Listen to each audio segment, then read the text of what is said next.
Today I am going to discuss a very important topic, greenhouse effect. Have you seen greenhouse? Do you know about greenhouse effect? This one is very important topic. प्यारे बच्चों, ये green house effect की demand थी कि इसके लिए video बनाया जाए। और ग्रीन हाउस जैसा कि आप जानते हैं कि ये हमारे लिए बहुत ही अच्छा टॉपिक है और इस पर हम कैसे इसको समझेंगे, इसके कॉन्सेप्ट को कैसे बुझेंगे या इसके कॉन्सेप्ट का हम कैसे अंतर्ग्रहण करेंगे, इसको समझना होगा। तो सबसे पहले हम जाने कि ये सोलर रेडिएशन का एक पार्ट है। आपने ग्रीन हाउस देखा है? ग्रीन हाउस स्पेशली शीशे के पैनल का एक घर होता है। शीशे जो होते हैं, शीशे के घर बनाए जाते हैं इस प्रकार। ये जो लेड का पैनल होगा उसी से बना हुआ, तीनों तरफ से शीशे का घर होता है और ऐसे बना दिया जाता है। जैसे ही सोलर रेडिएशंस होते हैं और ये सूर्य की किरणें जैसे ही इस पे पड़ती हैं, सूर्य की किरणें, तो सूर्य की किरणें जब इस पे पड़ती हैं तो ये क्या करता है कि लगभग 1/4 जो सोलर रेडिएशंस होते हैं उसको रिफ्लेक्ट कर देता है। और जैसे ही लाइट को इसने रिफ्लेक्ट कर दिया, लेकिन हीट को ऑब्जर्व कर लेता है। ये जो शीशे का पैनल का बना हुआ घर होता है ग्रीन हाउस, इससे अगर आप कुशीनगर में देखना चाहते हैं तो आप बमनौली में देख सकते हैं इजीली। इसके अलावा जितने भी अच्छे सिटीज हैं जहां पे इंडस्ट्रियल लेवल इंडस्ट्रीज इस्टेब्लिश हुई है वहां भी आप देख सकते हैं।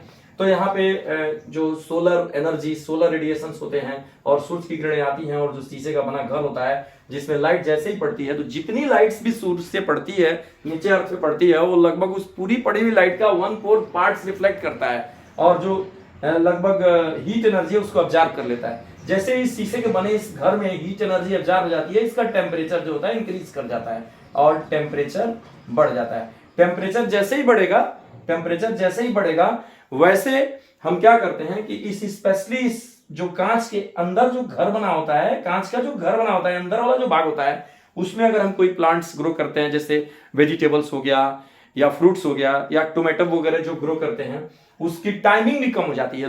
कम समय में वो ज्यादा अधिक मात्रा में उसका विकास हो जाता है और उसका प्रोडक्शन भी बढ़ जाता है। तो बड़े स्तर पे, बड़े स्केल पे प्रोडक्शन बनाने के लिए जो फ्रूट्स होते हैं या जो वेजिटेबल्स होते हैं उनको ग्रीन हाउस में ऐसा बनाया जाता है। ऐसा आप देख भी सकते हैं, जहां भी ग्रीन हाउस बना हुआ है वहां ऐसा इस तरह की कंडीशंस में देख सकते हैं।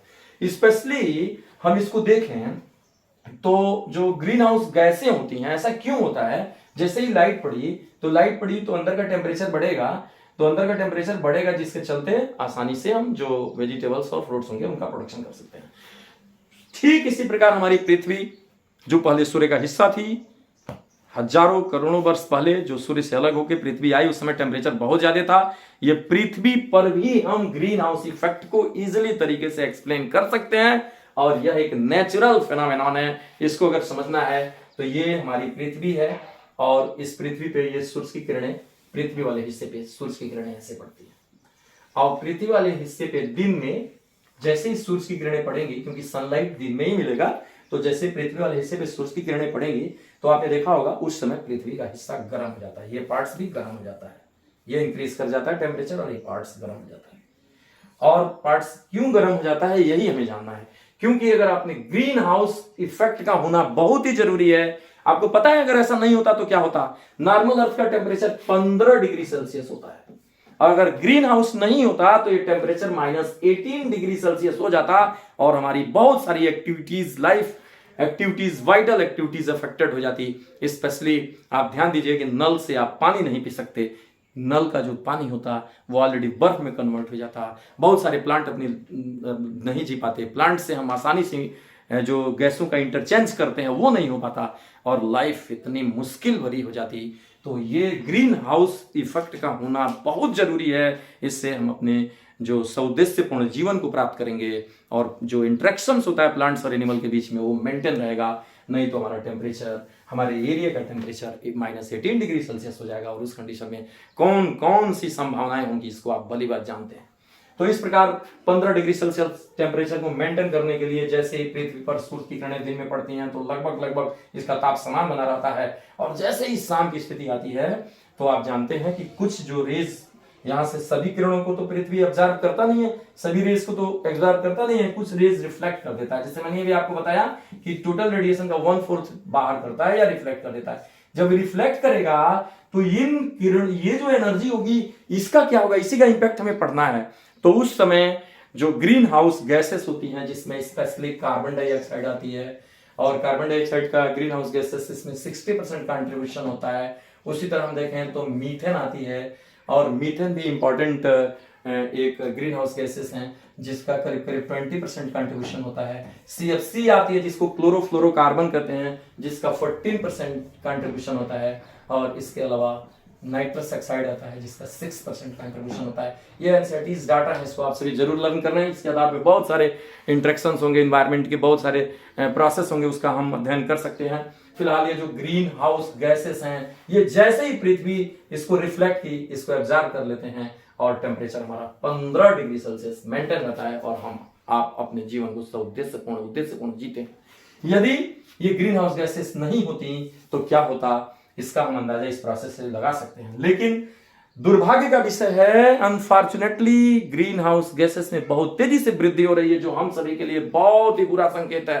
यदि ग्रीन हाउस गैसेस में तेजी से वृद्धि हो जाए, नॉर्मली ग्रीन हाउस गैसों में वृद्धि क्यों हो रही है आप सभी जानते हैं, और जानना भी जरूरी है। कार्बन डाइऑक्साइड क्यों बढ़ रहा है? कार्बन डाइऑक्साइड नॉर्मली एटमॉस्फेयर में देखो तो 0.03% होता है, लेकिन वो उसका लेवल क्यों बढ़ रहा है? इसका मुख्य रीजन है कि हम पौधों को काट रहे हैं, डिफॉरेस्टेशन हो रहा है। पौधों को काटेंगे तो ऑक्सीजन और कार्बन डाइऑक्साइड, एनिमल्स और प्लांट्स के बीच का जो इंटरेक्शन होता है, जो आदान प्रदान होते हैं, वो पौधे जब कार्बन डाइऑक्साइड लेंगे ही नहीं तो वो कार्बन डाइऑक्साइड इन्वायरमेंट में बढ़ जाएगा, और जैसे ही कार्बन डाइऑक्साइड इन्वायरमेंट में बढ़ गया तो ग्रीन हाउस गैसेस की मात्रा बढ़ जाएगी।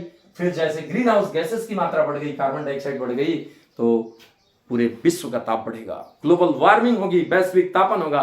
पर्टिकुलर जिस जगह पे हो रहा है वहां नहीं होगा, हम किसी एक जगह पे नहीं, पूरे विश्व में इसका ताप बढ़ेगा। और वैश्विक तापन के क्या परिणाम हो रहे हैं आप भली बात जानते हैं। हिमालय के चोटी, हिमालय पे स्थित बर्फ भी पिघल रहे हैं, सी लेवल बढ़ रहे हैं। वैश्विक तापन का इंपैक्ट इम्पॉसिबल, इसको समझिए। इस पे अभी भी रिसर्च हो रहा है कि वैश्विक तापन का क्या प्रभाव होगा। तो इसलिए आप सभी ध्यान दें कि कार्बन डाइऑक्साइड के लेवल को इंक्रीज न करने दिया जाए।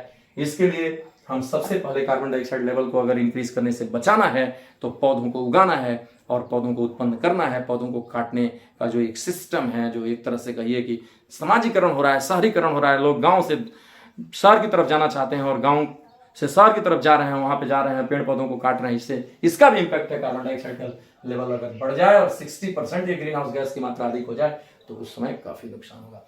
मीथेन फ्यूएल्स जो होते हैं, जितने भी फ्यूएल्स होते हैं या फॉसिल्स होते हैं, उनको कंब्यूस्ट किया जा रहा है, जलाया जा रहा है, इससे भी मीथेन की मात्रा बढ़ जाएगी।